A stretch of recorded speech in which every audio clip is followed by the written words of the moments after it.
சென்னையிலேருந்து ஒருத்தர் போகிறார் திருவண்ணாமலைக்கு.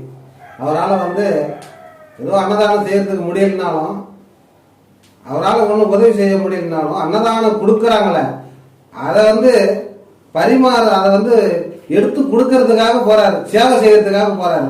அந்த மாதிரி சேவை செஞ்சாலும் நல்லது. இதை வாங்கி சாப்பிட்றீங்கள, சாப்பிட்டு ரோட்லயே போட்டு போறீங்க. இதெல்லாம் பின்னாடி வர சிவனாடி எல்லாம் மெரிச்சிட்டு போனோமா, பின்னாடி வர சித்தர்கள்லாம் அதெல்லாம் மெரிச்சிட்டு போனோமா? இதே கிரிவல பாதையே சுத்தமா வச்சுக்க தெரியலன்னா நீங்க எப்படி அப்புறம் மனசை எப்படி சுத்தமா வச்சிருப்பீங்க? உங்க வாழ்க்கையை எப்படி சுத்தமா வச்சுக்க போறீங்க? நீங்க இதெல்லாம் கரெக்டா கடைப்பிடிங்க. கோவில ஆலய தூய்மையே ஆண்டவனின் சேவை. இதெல்லாம் கிரிவல பாதையெல்லாம் ரொம்ப சுத்தமா நீட்டா வச்சுக்கோங்க.